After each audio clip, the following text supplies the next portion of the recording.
오늘 포럼의 주제는 개성공단의 재개 핵심 이슈와 향후 전망입니다.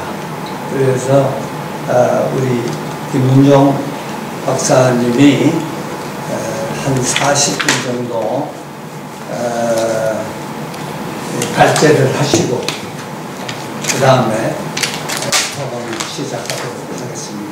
자, 김문종 박사님 부탁드립니다. 네, 반갑습니다.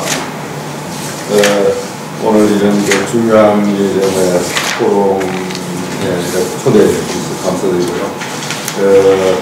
제가 사실은 별로 이렇게 이런 전문가적인 연구는 사실 형편이 안 되는데, 우리 박태환 원장님께서 지난번에 한번 말씀하시기를, 마침 또 최근에 지난번에 6월달에 북미 정상회담 판문점에서 있었던 그 이후에서 약간의 어떤 좀 계기가 있지 않겠나라는 이런 희망들도 있고, 그런 참여, 그래서 개성공단의 재개에 대한 희망들도 많고, 그래서 이거를 한번 어떻게 되는 원장님을 말씀드리시고, 그래서 제가 한번 발제를 보고 그랬습니다.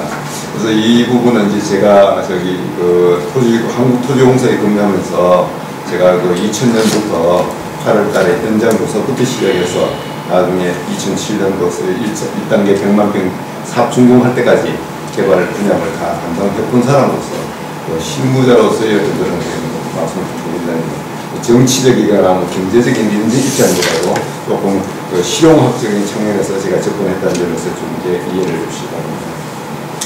그러면은 오늘 말씀드릴 내용에 대해서 말씀드리겠습니다. 순서는 개성공단의 재개의 우선 필요성. 왜냐하면 일단은 기본적으로 지금 현재 이 분위기를 어떻게 이해를 해야 되느냐 하는 이 부분에 대해서 먼저 말씀드려야 될 것 같아가지고 개성공단 재개 필요성에 대해서 먼저 말씀을 드리고, 그 다음에 그동안에 개성공단이 어떻게 이루어져 왔는지 현황을 먼저 한번 살펴보고, 그 다음에 개성공단이 이제 재개라는 말이 나오게 되면은 결국은 또 갑자기 폐쇄가 됐다는 점, 이 폐쇄 배경이 뭔지, 또 현재 상태 폐쇄 이후에 현 상황은 지금 어떤 상황인지 이런 부분에 대해서 좀 분석을 해볼 필요가 있지 않느냐.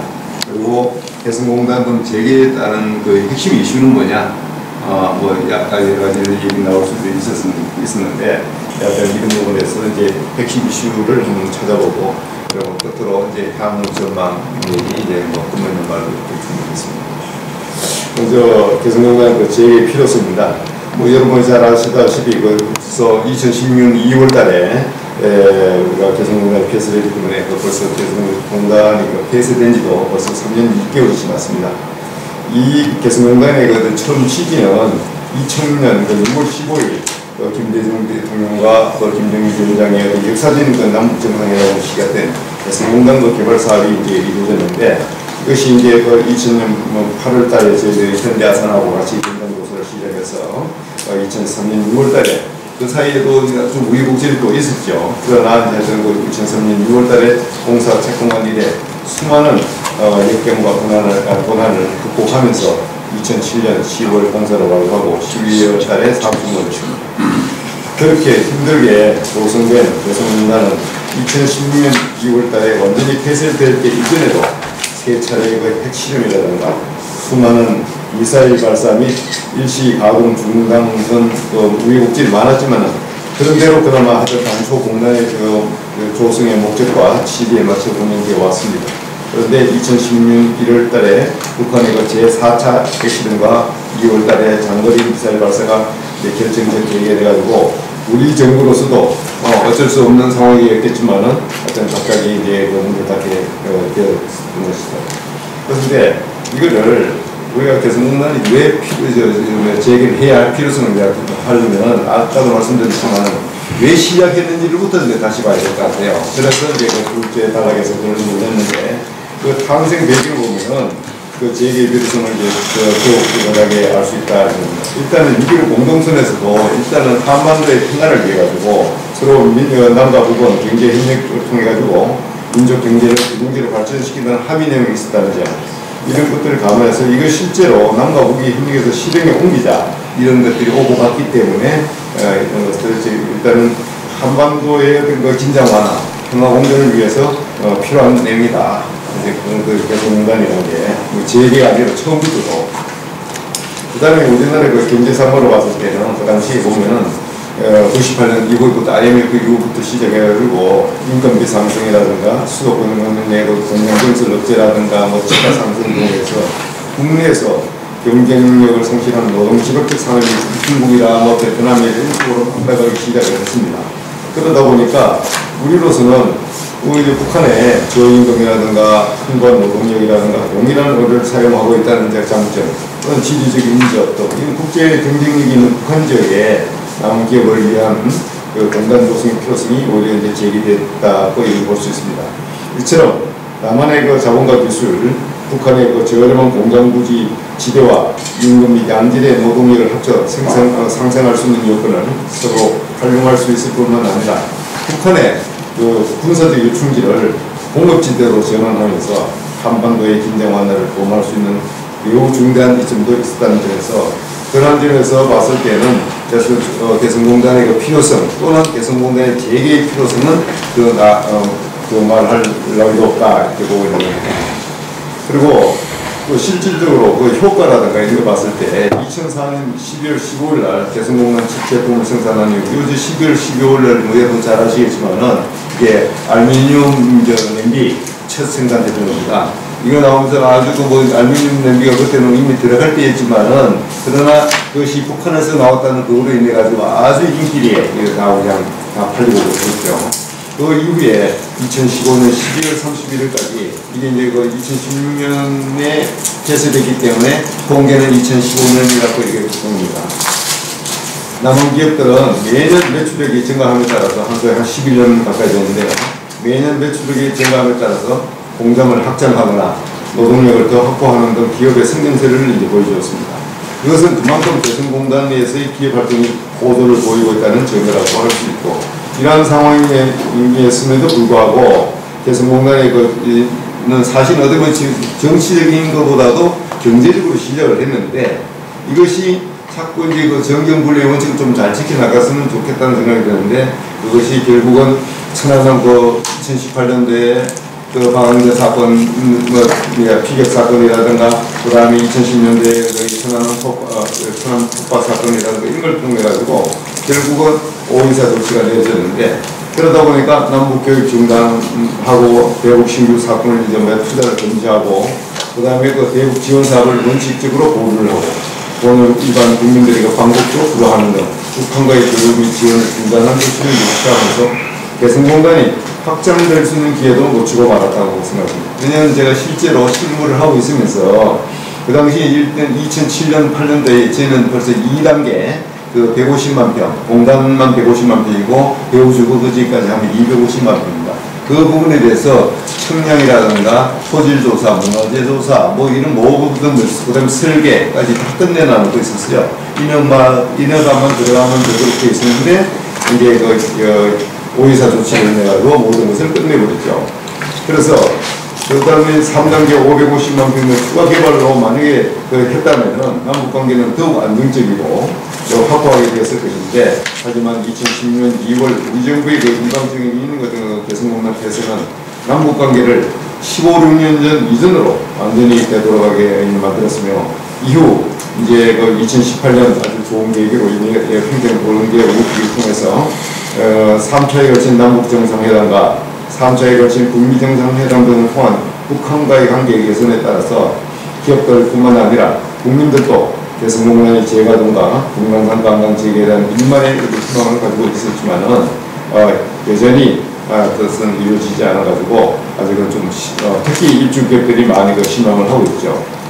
그러나 앞으로 다시 가까운 시일 안에 이제 북미 정상회담도 개최 가능성이 예상되고 있는 점을 감안해서 이 시점에서 개성공단의 재개가 필요한지 또는 필요하다면 재개는 할 수 있는지 그 다음에 재개를 한다면은 공단 폐쇄 재발 방지 조치 및 안정적 공단 운영 방안은 어떻게 할지 대한 논의가 필요한 것으로 보여졌다고 해서 이렇게 이제 문제를 제기한 겁니다.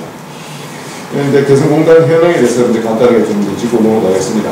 이제 이거를 말씀드린 거는 이것이 우리가 앞으로 얼마든지 비전을 제시할 수 있는 계기가 있었는데 비전을 우리가 놓쳤다는 점을 말씀드리기 위해서 이제 말씀드리는 겁니다. 우선도 대성공단의 그 단계별 개발 계획을 살펴보면 표가 같은데 전체 2천만 평 중에서 공단은 800만 평입니다. 그래서 1단계 100만 평, 2단계 150만 평, 그 다음에 3단계 350만 평, 그 다음에 이제 그 확정구역이라고 있는데 이것이 보면은 당초에 처음에는 2천만 평 구역을 걸 때 현대아산이 9개를 떴습니다. 그러나 이 사람들이 이게 저기에서 도상에서 좀 청량을 잘 못해가지고 면적이 부족했어요. 그래서 이것이 기내기 원래 그 면적하고 다르고 그 바깥에다가 새로이 이제 확장구역하라고 이제 추가로 이제 만든 겁니다. 한 700만 평 정도를. 그래서 요거는 좀 설수는 어떻게 보면은 현대아산에 아마 큰 실수가 아니었나 이런 생각이 들어요. 그래서 뭐 그런 점이 있다는 걸 듣고 네, 북한, 이 1200만 평에 대해서는 이제 공업단지 지역으로서, 왜냐하면 단순하게 공단이 아니라 공업단지, 공급도시로서 이런 국제도시와 같은 이런 개념으로 개발할 계획이 있었기 때문에 배후도시로서 주거, 상업, 문화체육시설 등 다양한 것들이 다 포함되어 있었고, 기존에 그 개성시 구역도 한 400만 평이 포함되어 있는데 이것도 이제 재정비하는 것도 이제 포함되어 있습니다.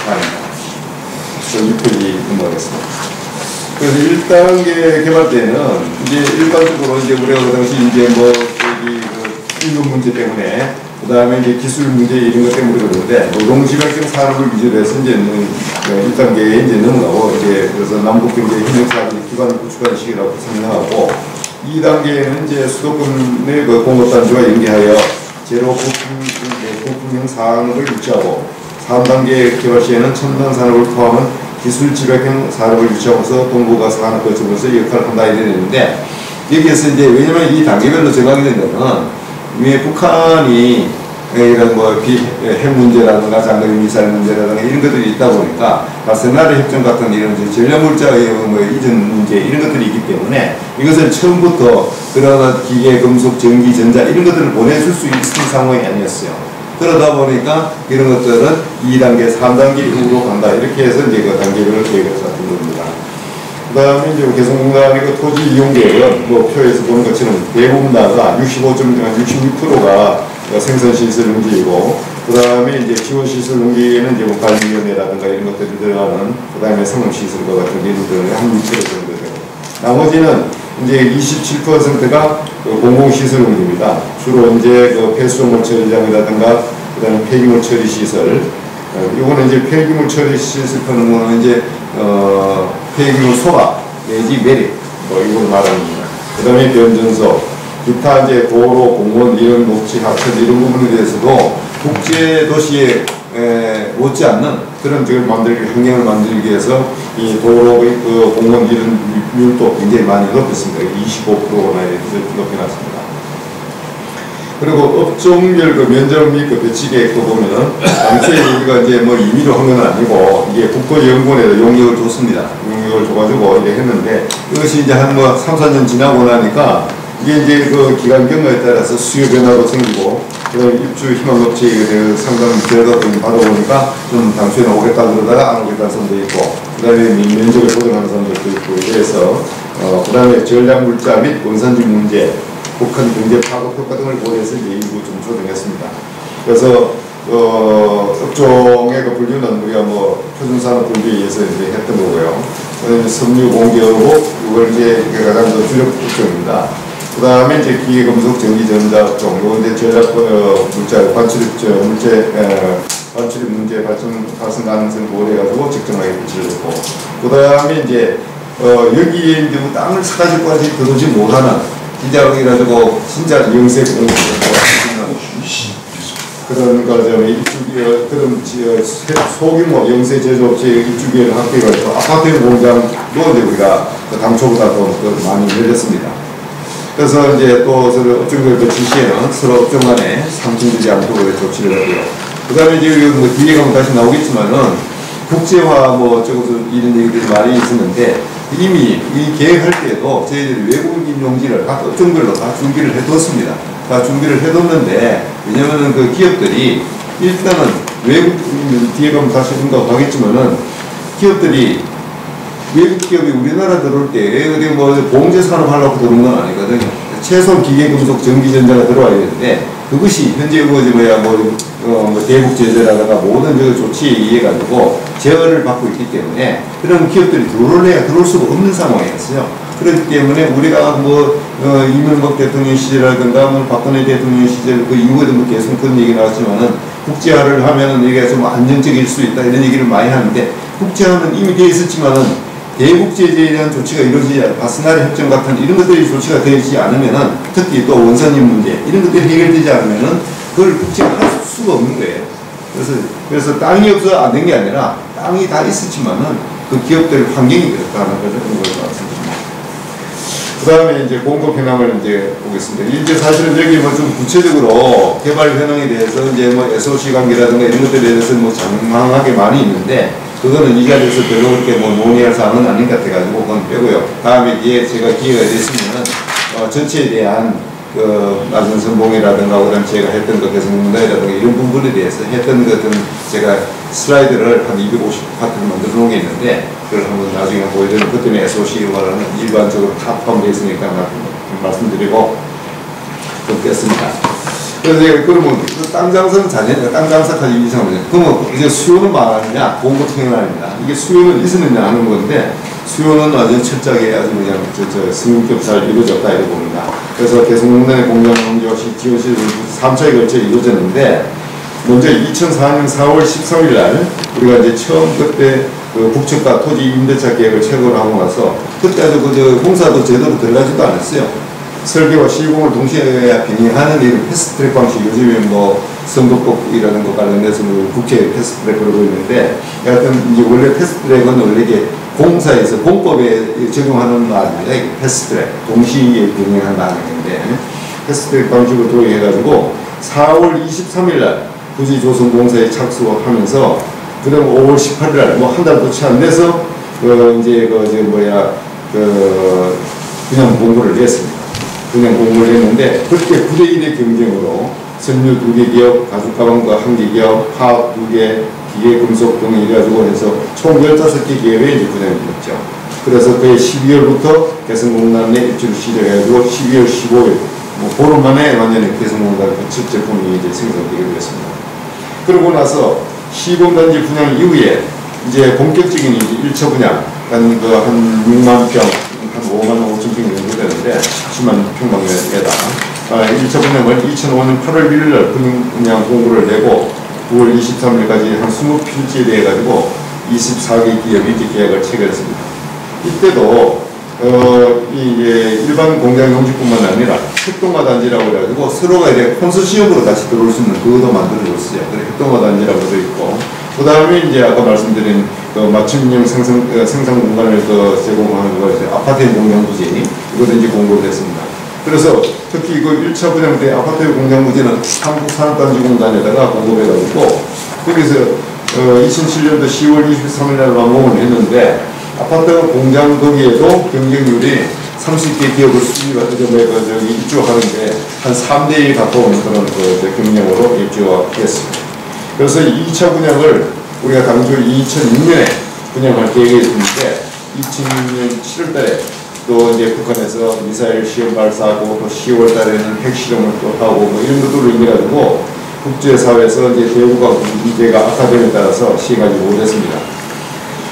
사실은 이제 이런 것도 또 어떻게 보면 경제적으로 우리가 추진된 사업이다 이런 점에서 봤을 때 그냥 그대로 밀고 갈 수도 있지만은 우리가 정부의 어떤 입장을 고려하지 않고 우리가 그대로 밀고 갈 수 있는 형편은 못 됐어요. 그래서 우리가 정부의 방침을 따라든 건데, 그래서 2007년도에 들어서가지고 이제 육자 회담을 통한 핵 문제 해결의 기미가 보이면서 2007년도에 4월 달에 다시 분양 공고를 해서 이제 이때부터 너무 이제 열기가 좀 식어버려가지고 2005년에 분양을 하고 나가지고 이제 그러다 핵실험 미사일 쏘고 이러다 보니까 열기가 좀 식어버렸어요. 그러다 보니까 우리로 와서는 이게 분양이 되겠나 이런 걱정이 돼가지고 그래서 이 지방에 다니면서 지역 투자 설명회를 우리가 20차례 12차례 가까이 우리 투자 설명회를 가졌어요. 다니면서. 그래서 이제 대한상의 정경이나 같이 협력해서 하기도 하고 그런 식으로 했는데, 그래서 7월 20일 날 계약 체결을 했습니다. 그래서 한 50만 평 한데 150필지에 183개 업체가 이제 그 입주기로 쓰는 게 계획을 시결했습니다. 근데 이제 이때 이제 우리가 또 이제 또 토지공사가 이제 뭐 이게 잘했다라고 한다기보다도 나름대로 그 새로운 어떤 이제 그 룰을 하나 만드는 이유는 그 당시에 그 우리가 뭐 자동차 뭐 하자가 샀을 때 하자가 있으면 리콜을 해주지 않습니까? 그런데 저희들도 마찬가지로 이 유하자지만은 하자는 없지만은 그 이제 혹시 기업들이 내가 판단을 잘못했다, 이거 내가 좀 성급하게 판단했다 이런 생각이 있는 사람들을 위해 가지고 우리 이제 그 무하자 토지 리콜제를 했어요. 그래서 야 물리고 싶으면 물려라. 그러나 다시는 못 들어온다. 이런 조건을 해가지고 물리서는 물리라 그랬더니 그 1차 분양 기업 중에서 3필지가 이제 물리고 하나이 되고, 그 다음에 2차 분양에서도 이제 7필지가 이제 이익을 주는 적이 있어요. 하여튼 그러므로 인해가지고 어떤 기업들로부터 나름대로 신뢰를 얻기 위한 그런 조치를 취했다라는 얘기입니다. 그 다음에 하여튼 뭐 그래서 저기 용지 공급 현상은 그 표에서 잠시 본 것처럼 공급 면적 기준으로서는 81%가 지금 이제 돼 있고, 그 다음에 이제 저거로 봐서는 이제 필지수로는 한 85% 이런 정도가 이제 이렇게 제가 되어 있습니다. 그 다음에 이제 그러면 이제 부장된 이후에는 어떻게 되느냐. 그런데 입주 및 페이지의 그 입주 및 가동 현황입니다. 그 개성공단 1단계 그 100만 평에 보면 아까 한 67%가 이제 그 공단 부지라고 그랬는데, 이 부분에 대해서는 이제 그 공단 그 시설의 이제 입주 현황을 보면은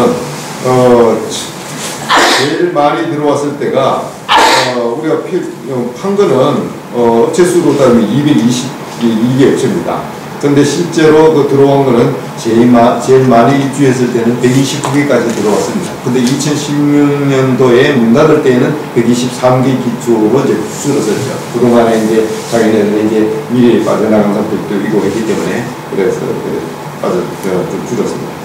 그래서 입주한 기업 중에서 공장을 다루는 업체 살펴 보면은 그 표율과 같은데, 거기 보면은 이제 뭐 대체로 뭐 잘 아시는 것처럼 이제 우리 선비업체가 73개 업체로 가장 많고, 그 다음에 이제 기계운송이 이제 두 번째 22개 업체, 그 다음에 전기전자, 여기 전기전자가 뭐 들어있는데, 여기 전기전자로 해가지고 뭐 아주 그냥 부품의 아주 그냥 반도체가 이게 들어가는 게 아니고 완전히 전선을 꼬거나 아주 기초적인 거 이런 것들만 들어갔기 때문에 전기전자 들어가 있습니다.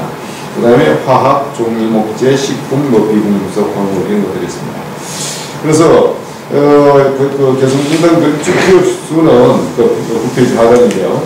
2005년에 18개 기업에서 2009년까지는 매년 20-30개씩 이제 증가했습니다. 이때는 쓰면서 노무현 정부에 개성공단을 권장하고 있던 시절이었기 때문에 계속 늘어났어요.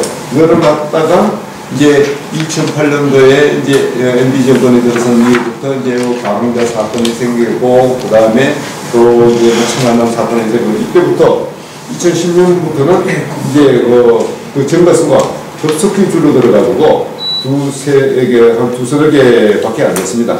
그 이유는 이제 방금 말씀드린 것처럼 5.24 조치 이후에 개성공단에 대한 기업들의 투자 자세도 관망적이었지만은 정부에서도 새로운 투자를 가급적으로 자제하는 편이기 때문에 그렇다고 볼 수 있습니다. 그런데 표 8에서 보는 것처럼 2010년부터 신규 업체 수가 거의 증가하지 않았음에도 북측 근로자의 수와 생산액은 크게 늘어났습니다. 그 표에서 보면 오늘 그냥 생산액도 그전보다도 훨씬 더 증가하고 근로자 수도 엄청나게 늘어났는데, 이거는 그만큼 뭐냐면 공단 내에서의 생산 활동이 기업 경영에 좋은 결과를 가져온 것이다, 이렇게 말할 수 있습니다. 그 다음에 이제 표 7, 표 9에 따라 가지고 보면은 이제 생산액과 수출액이 각각 2분의 1, 3분의 1로 이제 줄어드는데, 2013년도 들어와서 이때는 일시 가동도 중지에 된 적이 있었거든요. 그때는 이제 북한 상황 때문에 그랬죠. 그래가지고 이제 우리 기업들이 쫓겨나고 이래가지고 했었는데, 그래서 일시적으로 이제 같이 줄어들었고, 그 이후에 이제 한 6개월 가까이 가서 시들다가 그래서 다시 이제 뭐 우리 공동회의위원회 구성하고 뭐 이런 등등 해서 이제 다시 이제 문을 열게 됐죠. 그래서 한 160일 뭐 5개월 만에 다시 제가 5개월 좀 늘었는데요. 160일 만에 그 이제 다시 재가동되었습니다. 근데 개성공단의 가동 중단으로 인해 가지고 이제 2013년도 생산액은 2억 2천만 불 수준을 급감했다가도 2014년도에는 다시 원대거의 복귀를 하다시피 했어요. 그런데 그 뒤에 그 밑에 그 표 위에 있는 그 수출액을 보면은 거의 복구를 잘 못했습니다. 그거는 결국 뭐냐면은 이미 그 판로를 이미 잃어버렸기 때문에 그걸 다시 회복한다는 게 쉽지 않았어요. 그렇기 때문에 결국 그래서 수출선을 회복하는 것이 쉽지 않아서 결국 그랬었다. 이렇게 볼 수 있습니다. 11페이지에 들어가서 개성공단과 폐쇄 배경 및 현 상황 분석에 대해서 좀 말씀드리겠습니다. 개성공단이 그 시군단지 분양 및 1차 분양을 성공적으로 끝낸 후에 본격적으로 가동되고 있던 중 북측이 2006년 7월 6일 장거리 미사일 쏘고해서 우리가 이제 2차 분양을 이제 무선 시급했던 그런 적도 있었죠. 그래서 그때부터 이제 이미 이제 북한에 대해서 대북 제재 조치가 이제 이루어졌죠. 유엔 안보리에. 이 얘기는 이제 초창기에는 그래도 미사일 관련되는 거라든가 직접적인 관련되는 이런 부분에 대해서만 이렇게 이제 이전 금지가 이제 들어 있었습니다. 근데 그해 10월 달에 2006 10월 달에 다시 또 1차 핵실험을 했어요. 이러다 보니까 이에 대한 조치는 이제 유엔 안보리 이제 1718호 이것이 나오면서 장거리 미사일과 대량 살상 무기 관련 품목 및 사치품 판매 금지, 공급 판매 금지 이런 것들도 하면서 또 이제 일부 이제 제재 단체들도 이제 3개 또 지정을 하고 북한 화물 검색에를 이제 좀 강화를 하고 있습니다. 그런데 이때까지도 사실은 여러 번의 큰 제재는 안 했다고 이러고 있는데 그리고 이제 2007년도 개성공단 2차 분양과 아울러 개성공단 1단계 개발 사업의 준공이 이루어지면서 순조로운 공단 가동이 되는 듯 했으나 2009년 4월 달에 장거리 미사일을 발사하고 5월 25일 북측이 2차 핵실험을 실시하면서 유엔 안보리는 개북제재 결의 1874호를 이제 또 취하게 됩니다. 6월 달에. 그러니까 이제 더 강력한, 더 센, 이제 모든 무기, 이제 전에는 이제 장거리 미사일하고 이랬는데, 이제는 모든 무기, 이러니까 이제 범위가 넓혀져요. 모든 대량 살상 무기 관련해서 이런 것들에 대해서 이제, 무기가 금융제재도 이루어지고, 수출은 당연한 거고, 그 다음에 이제 대북 지원 금지도 이루어지고, 하여튼, 의심화물 선박 검색 강화는 더욱 강화지고, 근데 제재단체들도, 단체나 개인도 더 늘어나게 됐습니다. 그리고 2012년도에 12월 12일 날, 이번 또 장거리 발사 시험을 함으로써 이제 유엔 안보리 대북제를 받게 되는데, 이런 것들이 자꾸 이제 늘어나게 되는 것은 뭐냐면은, 이것이 미국을 겨냥하고 있다는 것이, 이제 미국이 도저히 유엔 안보리를 끌고 가는 좀 제1국가 아닙니까? 그러다 보니까 미국으로서는 이걸 그냥 놔두서는 안 되겠다. 하와이를 넘고 그냥 LA까지 오겠다는 이런 판인데 이걸 그냥 놔두면 되겠냐. 이러다 보니까 점점 이렇게 강화가 돼가고 있는 거예요. 그러다 함에도 이제 2013년 또 제재 대상을 제재를 전에 보면은 2013년 1월 달에 보면은 제재 대상 그때부터 이미 벌크 캐시 문제가 나왔습니다. 대량 화폐, 이런 벌크 게시가 들어가는 게 그때부터 나오고, 그 다음 캐치홀 문제도 이때부터 이제 제기됐습니다. 그런 이제 했었는데도 불구하고, 또 북한은 그것도 그냥 의견을 가면서 2013년 2월 달에 다시 3차 핵실험을 또 합니다.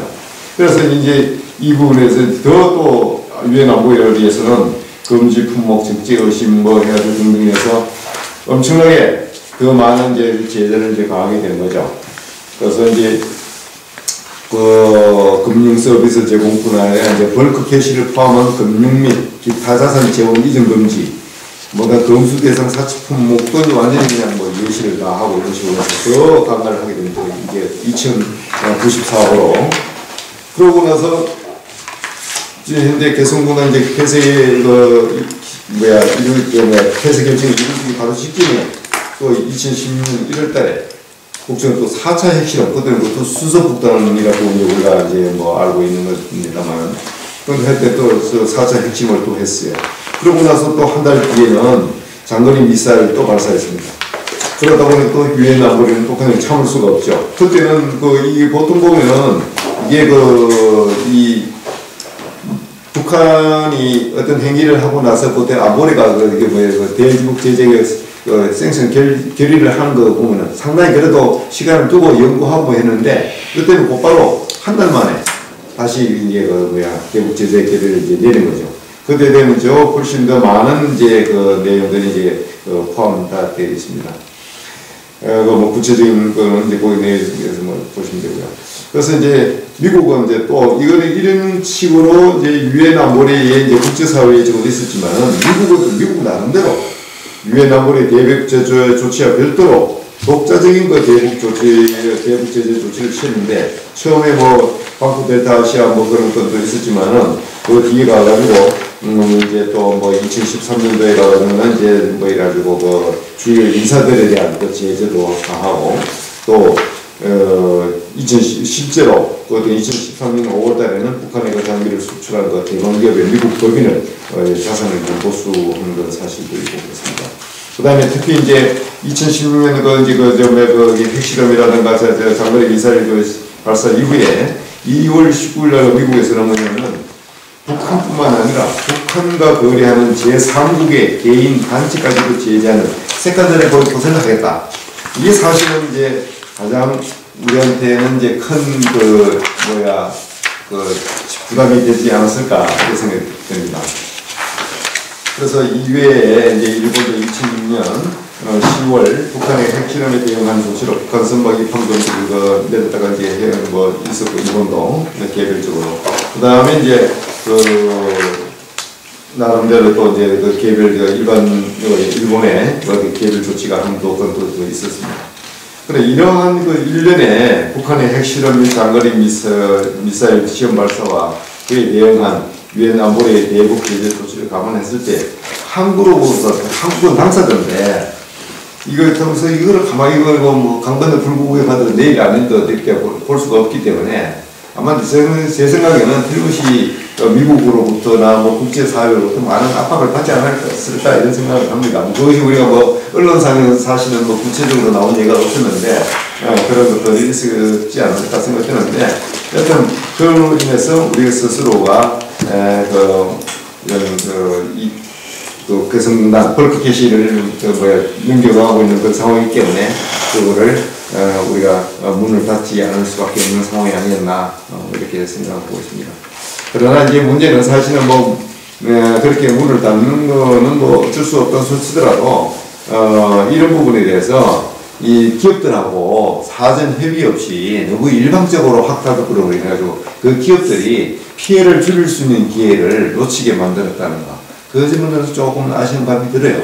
왜냐면 우리 정부로서는 할 수 있는 도래를 했다고 생각하고 있지만은, 그러나 기업들에 대한 생각이 너무 배려가 없었다 하는 그런 점에서 조금 이제 아쉽지 않냐. 결국 그러다 보니까 정부는 정부대로 나중에 뭐 경력 보험금이라든가 손실 지원 해주지 않습니까? 뭐 지금 7천억인가 뭐 그렇게 원래 계산 잡혀 있었는데 실제로 뒤에 보면 나오는데 한 5천억 정도만 집행됐다고 나오는데, 결국은 정부도 정부대로 손실이 갔고 기업은 기업대로 손실이 갔다 이렇게 봅니다. 그래서 그런 부분에 좀 아쉬운 점이 있다.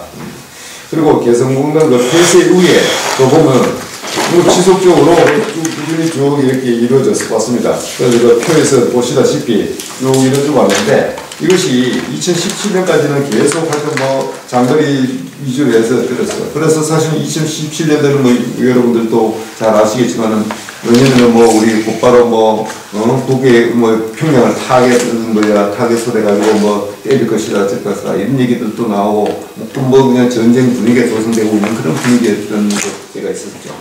그러다가 마침 그래도 이제 우리 2018년도 평창 올림픽 때문에 이거를 계기로 해서 조금 분위기가 이제 반전이 돼가지고 했는데, 근데 2018년 이후부터는 이제 일단은 그래도 이것이 이제 그 사람들이 장거리를 안 쐈어요. 그리고 2018년 한 해는 조용히 했습니다. 뭐 핵실험도 안 하고 뭐 다른 조용하고 왜냐면은 뭐 우리가 우리는 뭐 남북 정상회담이 3번이나 이루어졌고 특히 9.19 뭐 회담을 통해 가지고는 뭐 개성공단 재개도 하자 뭐 이런 얘기도 있었고 금강산 재개도 하자 이런 얘기도 있고 뭐 군사 합의도 있고 상당히 잘 지내가고 있었기 때문에 그에 그는 잘 넘어갔다고 봅니다.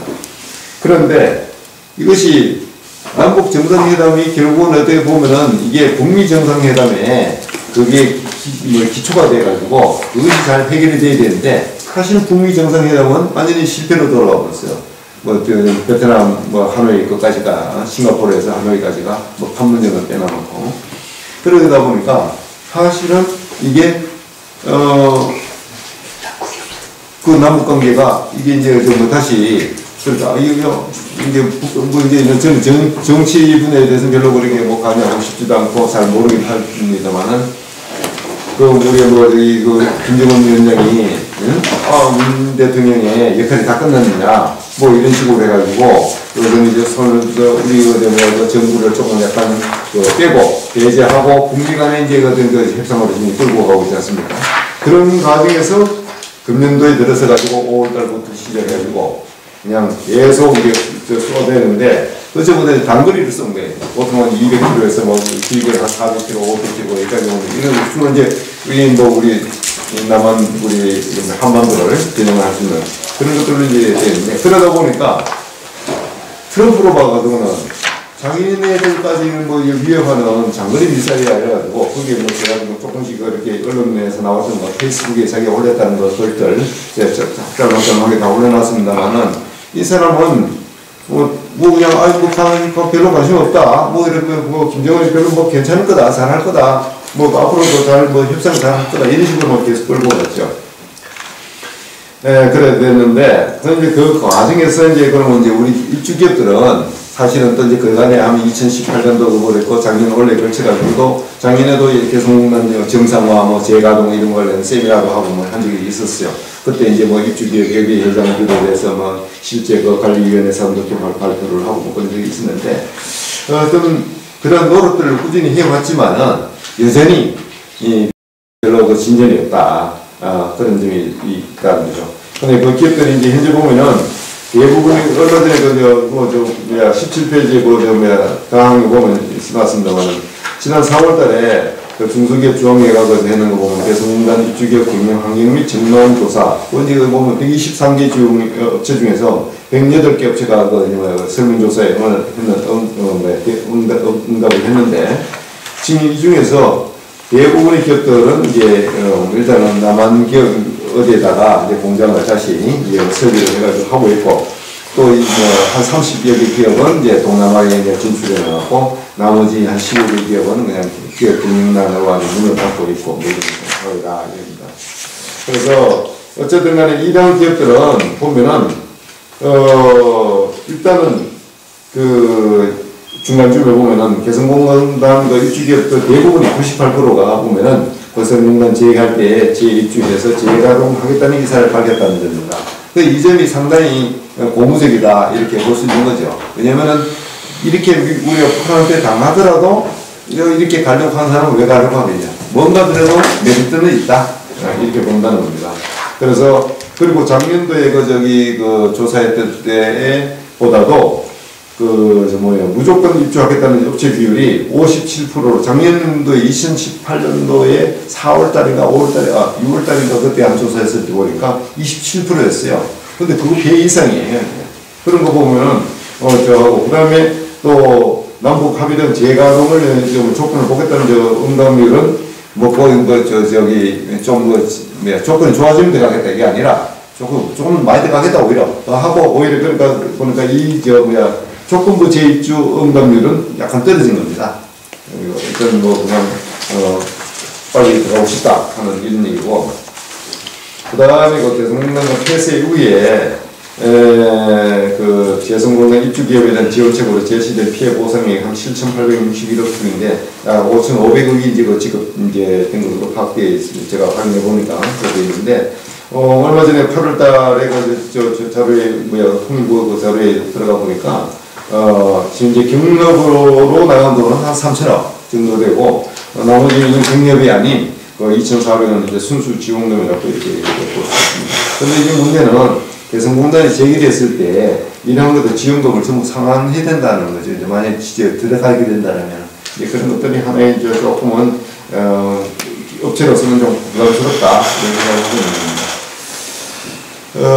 여하튼, 그리고 이제, 유창건 그 부회장은 뭐 여러분 다 잘 아실 거예요.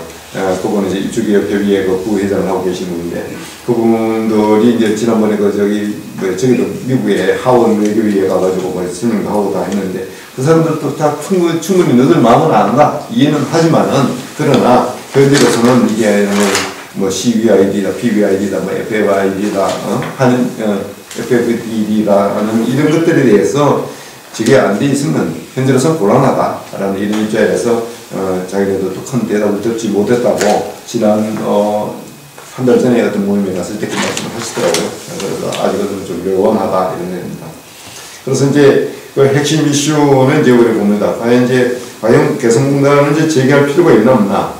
이제 이걸 이제 왜 이슈라고 보느냐. 왜냐면 그동안 사실은 이거 시작할 때부터 시작해가지고 개성공단이 처음 시작할 때부터 야, 이게 퍼주기냐 아니냐 이런 논란이 많았기 때문에 이게 과연 해야 되느냐. 왜냐면 국민들의 여론이 있었기 때문에 그런 거. 그 다음에 또 임금이 들어가면 또 이것도 다시 뭐 핵이나 미사일이나 이런 데 개발하는 데 들어가지 않겠느냐. 이게 스스로 발등찍기 하느냐 아니냐 이런 얘기 있어가지고 이거에 대해서 서로 제기할 것인지, 말 것인지, 이런 것의 핵심 이슈가 될 수 있고. 그 다음에, 그럼 제기를 우리가 뭐, 한다, 안 한다는 좋은데, 그러면 제기한다고 했을 때, 그러면 우리 마음대로 할 수는 있느냐? 이미 우리가 스스로 문 닫을 때는 우리 마음대로 닫았지만은, 연락을 할 때는 이미 대북 제재라는 국제 환경이 조성이 되어 있기 때문에, 그걸 우리 마음대로 할 수는 없다. 그렇기 때문에, 과연 할 수 있느냐? 근데 어떤 분들은, 이제 예를 들어서, 우리가 할 수 있다. 좀 우리 주체적으로 하자. 난 한반도 문제는 우리끼리 주체적으로 하자. 이래서 한번 밀고 나가자. 이런 것들도 있습니다. 그런데 과연 그렇게 했을 때 세컨드리 보이콧 아까 앞서도 얘기했지만 이런 것들이 있는 상황에서 과연 이게 우리가 세컨드리 보이콧을 당했을 때 과연 우리가 이거 끝까지 버텨낼 수 있겠느냐 하는 그런 생각도 있습니다. 그런 문제가 있고요. 그 다음에 이제 이거 사실 이게 세 번째가 가장 큰 이슈인데 이게 보면은 이제 하여튼 2016년 이전부터도 개성공단이 하면 2005년 6년부터 진행이 되는 과정에서부터 뭐 삼통 문제, 뭐 그다음에 원산지 문제, 전략 물자 문제 여러 가지 문제 때문에 그래가지고 논의가 많이 있었어요. 근데 이런 논의들을 원래 다 해야 되는데 이 논의 우리가 협상 파트너가 북한이기 때문에 우리가 아무리 우리끼리 해가지고 여기 세미나 저기 세미나 뭐 의견을 내고 하더라도 북한이 안 받아주면 아무 소용이 없다는 거죠. 그렇기 때문에 그럼 그럴 때까지 다 기다리고 그냥 앉아서 기다릴 거냐. 설비는 다 자꾸 놔두면 썩어가고 그러는데, 세월가고 그러는데, 그럼 일단은 가동을 하고 나서라도 이렇게 점차적으로 해야 되지 않느냐, 이런 얘기들을 이제 쭉 있고 하기 때문에, 그래서, 사실은 이 부분이 가장 중요한 적인데, 그래서 내부적으로는, 어떻게 보면은, 이런 준비는 해야 된다. 몇 페이지입니까? 20페이지, 재정 재개를 하면 어떻게 할 것인가 하는 부분에 대해서 21페이지에 그 단락에 보면은 여러 가지 문제, 이거 정도면은 아마 우리가 그동안에 논의되어 왔던 모든 것들이 여기에 다 이제 웬만큼 다 드러나 있는 상황입니다. 그렇기 때문에 그런 것들에 대해서 우리 내부적으로 논의는 할 필요는 있지만은 이걸 다 해결하고 선결한 후에 들어가서 재개를 하자고 얘기하기에는 너무 무리수다 라는 생각입니다. 그래서 재개는 필요한 것인가 하는 부분에 대해서는 제가 이제 앞서에서 개발의 필요성 처음 개성공단 개발했을 때 그 필요성, 그 다음에 기업의 성장세 이런 것들을 쭉 봤을 때는 충분히 이거는 개성공단을 재개할 필요는 있다. 그리고 개성공단을 재개를 했을 때 이거는 어쨌든 간에 남북 간에 협상하는 고리의 역할도 할 수 있기 때문에 어쨌든 간에 긴장 완화라는 이런 측면에서도 이것이 예를 들어서 뭐 핵실험 비용으로 들어간다 안 들어간다 이런 거를 무슨 그건 어떻게 증명해 줄 수 있는 방법도 없으니까 지금까지는. 그렇기 때문에 이런 부분에 대해서는 일단은 여러 거는 보자. 그 다음에 재개는 가능한가? 이 부분에 대해서도 사실은 이제 현 상태에서는 저도 불가능하다고 봅니다. 왜냐하면 북미 협상 결과에서 뭔가 답이 나와야 되지 현재는 안 된다고 저도 보고, 그 다음에 일부 뭐 학자들이 얘기하는 예에서 뭐 우리끼리 뭐 잘 보자 하는 차원에서보다는 이거는 위험도가 더 크기 때문에 저는 또 안 된다고 이렇게 보고요. 어떻게 할 것인가 하는 부분에 대해서는 이제 두개 달래가지고 말씀드리면은 보면 통신, 통관 이건 뭐 너무나 잘 아는 내용들인데 사실 이거는 전부 다 북한의 문제를 갖고 있는 거예요. 어디 해결 수준들 때문에 이거 있고 노동력 공급 문제 이것도 마찬가지 북한의 이제 문제인데 그런데 요건 노동력 공급과 관련해서는 그래서 이제 제가 있을 때도 2007년 8년부터 뭘 준비했냐면 거기에다가 우리가 기숙사를 지어주자 뭐 이런 것까지도 하고 그다음에 고속도로에서 그 진입도로 그거를 이제 공단까지 끌어들이자 하는 그런 계획들도 다 내놨어요. 그래가지고 통일도 하고 다 논의가 돼 있었고 제가 나올 때쯤에는 거의 다 이제 진측이 되려는 차가였는데 MB 정부에서 모든 것을 끊어버려가지고 그마저도 다 끊어버리고 그랬죠. 그래서 노동력 공급 문제는 북한의 어떤 그 자체의 문제이기도 하지만은 그러나 우리가 인프라를 깔아주면은 좀 더 그래도 유리하게 끌고는 올 수 있다 하는 그런 점이 있고 그 다음에 이제 우리가 이제 북한을 우리 내수시장으로 활용하자는 문제 이것도 그래서 우리 기업들은 다 좋아해요. 그렇게 하자라고 하는데 과연 그러면 북한이 풀어주겠느냐는 얘기죠. 내수시장으로. 그러니까 그런 것들이면 그 다음에 이제 원자재 구입하는 것도 거의 현장에서 다 구입하면은 북한으로서도 유리한 점이 많아요. 그러니까 우리 기업으로 봐서도 유리한 점이 많아요. 그 다음에 북한도 마찬가지예요. 그런데 과연 북한이 해주겠느냐는 그런 북한 변수가 있고 그 다음에 이제 이미 그거는 우리 법에는 다 언급이 되어 있는데도 불구하고 개성공업지구법에 다 언급이 되어 있어요. 있지만은 북한이 잘 지킬 수가 없다는 얘기고. 그 다음에 금융지원 문제는, 이거는 여러분 뭐 잘 아시겠지만, 왜냐면은 우리 이거에 대해가지고, 개성공단 기업에 대해가지고, 저게 안 된다는 거죠. 융자가 안 된다는 거죠. 그게 이제 담보 융자가.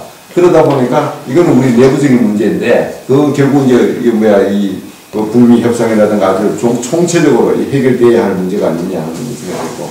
그 다음에 원산지 문제 마찬가지로 이거는 이제 대북제재라든가 이런 거하고 다 관련된 문제이고, 그래서 국제 변수라고 봤고, 전략물자 반출의 문제, 이것도 마찬가지고, 이거를 보면은, 어쨌든 핵실험에 들어갈 수 있는 그런 지금은 이제 핵실험이 아니라, 캐치홀 조항에 있는 것처럼 해가지고, 전략물자가 아니라도, 전략물자에 저종될 우려가 있는 것마저도 좀 더 심사를 받아야 되는, 이런 상황까지 들어가고 하기 때문에, 그래서 이거는 국제적인 문제이기 때문에 쉽지 않다.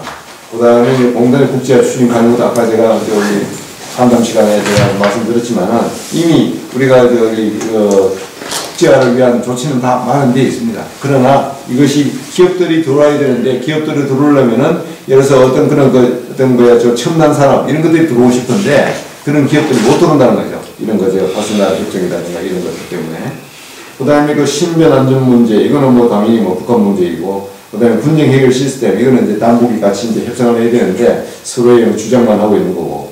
그 다음에 거버넌스 형평성 문제 이거는 뭐냐면은 우리가 지금 이제 보면은 개성공업지구관리위원회가 있는데 개성공업관리위원회가 보면은 우리 이제 이쪽에서는 이제 개성공업지구관리위원 지원재단이 관리위원회에다가 이제 연결해가지고 가 있는 건데 근데 관리위원회가 결국은 어디 보면은 법상에서 보면은 완전히 중앙지도 개발 총구에 지시를 받는 이런 형식으로 되어 있어요, 이게. 이게 동등한 적이 돼야 되는데, 이게 지시를 받는 이런 형식으로 되어 있기 때문에, 이 부분에 대해서 이제 이제 협상을 해 나가야 되는, 과연 북한이 이 부분에 대해서, 이 부분에 대해서 요즘 얘기가 굉장히 많습니다. 형평성 밸런스가 안 맞다. 이런 얘기를 많이 하고 있는데, 이 부분에 대해서는 해결을 해 나갈 방법이 아니냐, 이런 생각입니다. 그래서 이런 것들은 사실은 다 먼저 해결을 하고, 가는 것이 가장 바람직합니다. 사실은. 그래서 우리가 여기 깨달음, 우리 각성할 때 보면 도노 돈수, 도노 점수라는 게 있지 않습니까? 그래서 이제 도노 돈수처럼 딱 한꺼번에 탁 해가지고 그냥 다 해버리면은 다 좋은데, 북한이라는 변수가 있기 때문에, 북한 때문에 결국은 국제 변수도 생기고 그러는데, 그것이 해결되지 않으면 어쨌든 도노 점수 형식으로라도 조금씩 해나가면서라도 바꾸어 나가야 되지 않느냐 하는 그런 생각을 하고 있습니다. 그래서 향후 전망 결라고 썼는데, 굳이 이번에 최근에 스톡홀름에서 이제 한국에 이제 글을 썼기 때문에 그건 언급이 없습니다만은, 거기에서 북미 실무 협상이 결렬되어가지고 어떻게 될지를 모르겠어요. 사실은 그래서 희망사항은 빨리 그렇게 되기를 바라지만은 당분간은 좀 힘들지 않을까. 다만 이제 아까 여러 박사님들 말씀을 해주는데 뭐냐면은 이것이 이 트럼프의 어떤 재선과 관련된 선거 관련된 문제, 여기에서 어떻게 이걸 이제 카드 놀이를 할 것이냐, 이게 따라서 결국은 이게 북미 관계가 형성될 것 같다. 그러다 보면 결국 우리 남북이 별로 그렇게 그래서 이제 우리 특히 남한 당국이 어떻게 뭔 조치를 취해야 할지는 좀 굉장히 난감하다 하는 이런 입장입니다. 이 정도로 마치겠습니다.